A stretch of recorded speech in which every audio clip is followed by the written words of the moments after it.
And time now for In the Know. Of course, we're going to find out all about what's going on with the SAV, the Sheriff's Auxiliary Volunteers. And with us in the studio, the Commander, Green Valley SAV, Deanna Lindeman. Good to see you. Hi, nice to see you. Hello, everyone. And we also have, as a special guest with us as well, we have Rob Clark, who is really kind of, you deal with a lot of the scams that come in, right? Yes, sir. And good morning, everyone. All right, so let's find out a little bit about what's going on with the SAV. Deanna, what's happening? Okay, first I want to brag on SAV just a little bit. We put in for our, we have 98 volunteers. Not all of them are here right now, but we work with what we've got. We put in 3,780 volunteer hours. Wow. Absolutely no one ever gets paid, and that's just for the month of September. We also drove around. Everybody sees us. We drove 4,844 miles in the month of September just around the Green Valley area. So we're out there assisting people and doing what we can to help our community. When you're driving around, what are some of the things that you're doing? We will help with any kind of traffic control if they need it, but mostly we drive around all the communities just to show a presence so that people know that they have law enforcement in the area.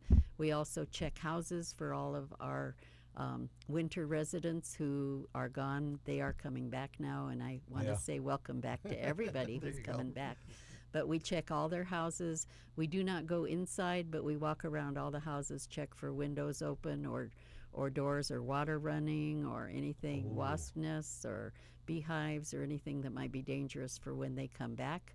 So we just check the houses out and make sure they're secure, they're closed. Have there been situations where possibly, an SAV officer is just, doing a perimeter check and sees a broken window? Yes, we've had that.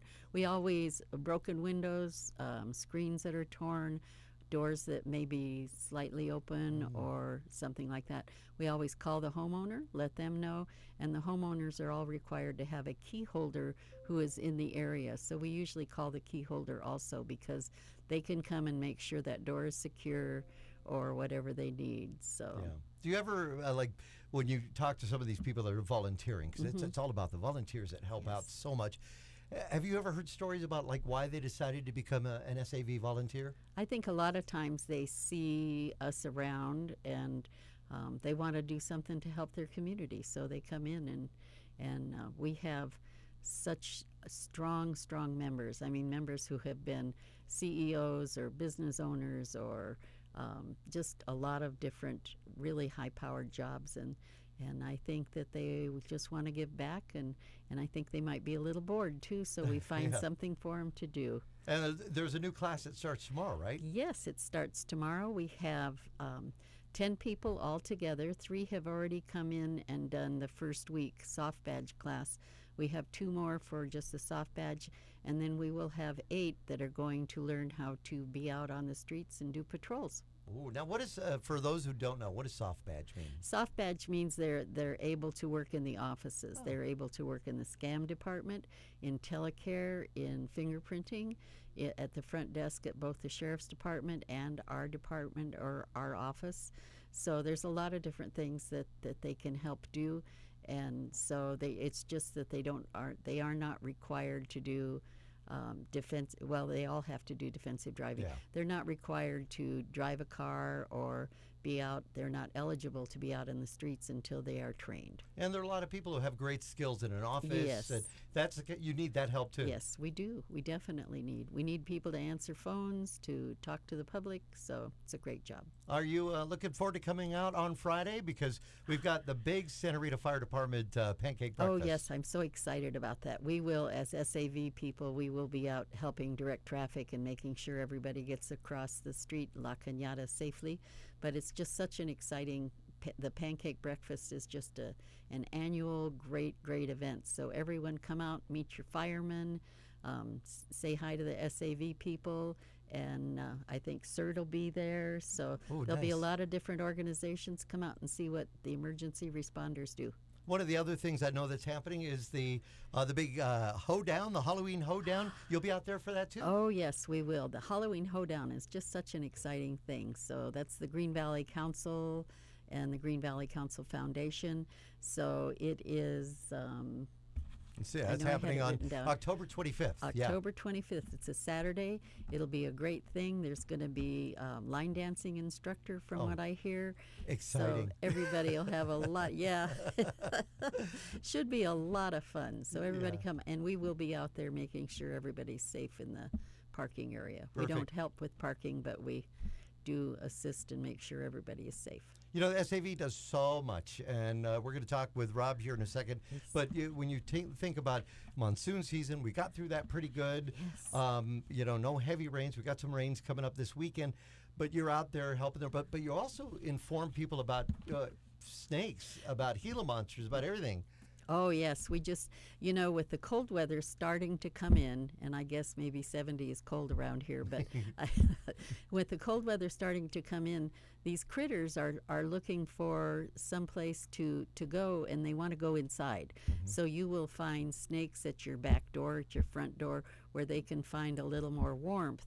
So, and then of course the scorpions and spiders and everything are going to find their way inside. So Yeah. everyone be careful, watch out for the critters. I keep saying that Arizona is such a wonderful place, and it's designed to stick you or stab you or hurt you somehow. So not good. don't we love it? Absolutely. I'm an Well, Arizona native. I love this place. We don't want to get stuck with scams, and let's face it, those do happen. And Rob Clark is here to tell us a little bit about that. What are some of the most common scams that you're seeing right now, Rob? Well, everyone's probably heard by now about the woman who lost about $450,000. Oh yeah. And so the crypto scams, they've always been around, but they're getting more prevalent, Yeah. and they're getting a lot more creative. And we've actually seen old scams we talked about maybe about a year ago. Mhm. They've been updated and revised. So the scammers are using the technology and getting better and better. But there's like red flags out there that people need to pay attention to. So, Why? Let's face it. People always ask, why do people do this?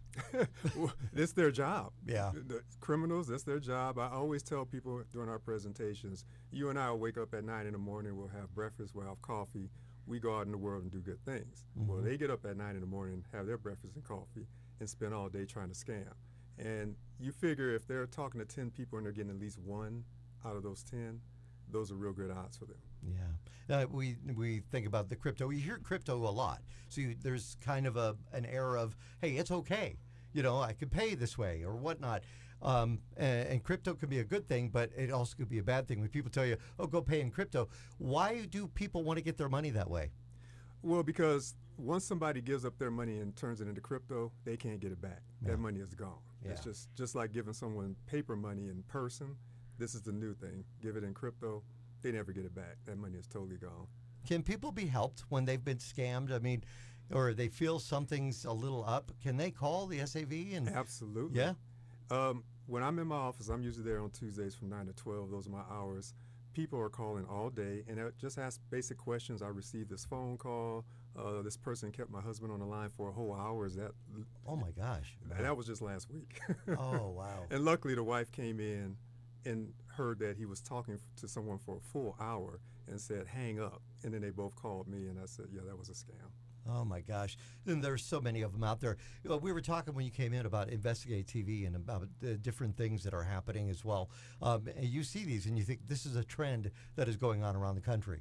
Investigate TV had an expose yesterday about Scam Shame. That's the name of it, and you can go Google it.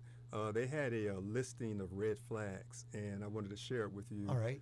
If they ask for your social security number, if they try to rush you to make a decision, you got to do it now. We don't have any time. It has to happen right now. Or specifically, if they ask you not to talk to anyone else. And one of the revised scams that just happened recently, about 2 weeks ago, we have a lieutenant in the sheriff's department, Lieutenant Olson, and we actually have him in our presentation. Right. And someone had cloned his voice and called and used his voice to say that you have to come and pay this bill. Well, about 2 weeks ago, someone called me, and luckily they wrote down everything. They were very detailed. We need the public to be very detailed like that. But basically, the Sergeant Olson said, let me keep you on the phone while you drive to the currency machine. Oh my gosh. Because if the Wow. police stop you, I can have them let you go. because I'm a lieutenant with the Sheriff's Department. Oh my So gosh. it's an old scam that had been totally revised, but the voice cloning, that's very prevalent now Yeah. with the technology.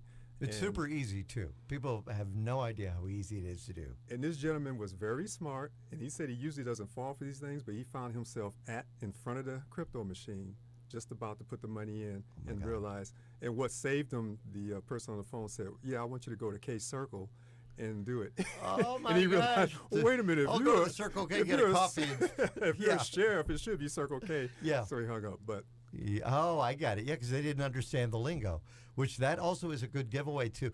You get these ones where people say they get an email and it looks so good. It even says it's from your provider or maybe a credit card company or whatnot that you need to respond to this, and people click on it and they think they're on that website where they're not, right? Yes, and that's the problem. In our presentation, we always tell people never to click on any links or never to call any phone numbers that they give you. If you are concerned, you look up the number for your agency, for your bank, for your credit card company, you call them.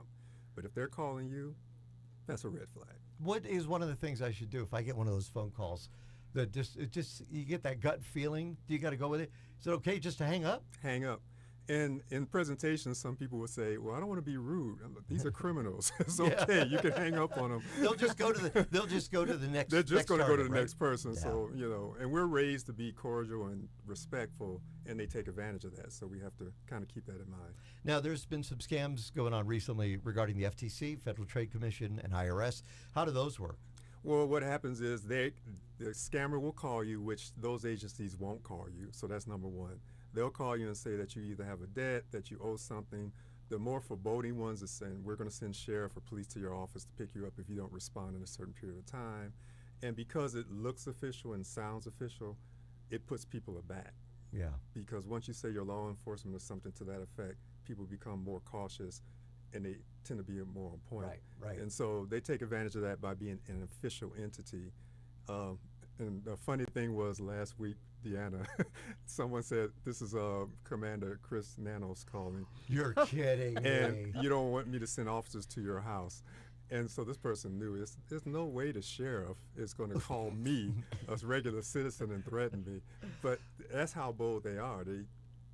They'll Yeah. just reach for things like that. And a lot of public information is out there, so they get the info. It sounds good. And again, the cloning is pretty amazing what they're doing. It's scary because again, they can fool you. Whether it be, oh, that's family, they need help. My daughter's in trouble. I need to send money to her.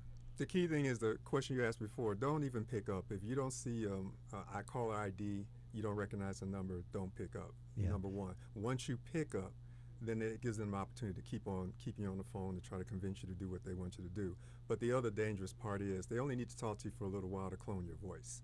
Yeah, absolutely. So key thing is if you don't recognize it, just don't pick up, don't engage at all. Yeah, whatever you do, one of the things I've learned is don't say yes. Because again, that's your voice prompt, and there you have the yes, which could be used for other scams as well. So good stuff. Now, if people want to find out more info, they want to report a possible scam, you need to know about these. And I guess I'm sure that they just pile up. What do they Well, do? we love it when callers or citizens call in. Our phone number is 520-351-6715. Again, that's 520-351-6715. Call us at any time between 9 and 12. You can also send us emails at scamsquad@gvsav.org, greenvalleysav.org. And we read our emails. As soon as we walk in, we check our voicemails, we read our emails, and then we respond to whoever calls and contacts us. Good stuff. So you got a lot going on. If people want to get more about SAV, what do they need to do, Deanna? They can call our front desk. It's 520-351-6744. Let's see, they can call for telecare. Our number is 520-351-6706. And a recruiting office, if you're interested, because we will have another class in February, is again 520-351-6746. Awesome. And leave a message for any of them, and we will get back with you. Great. Thank you All so right. much for coming in, both Rob and Deanna. Thank you so much. Great information. pleasure. Thanks.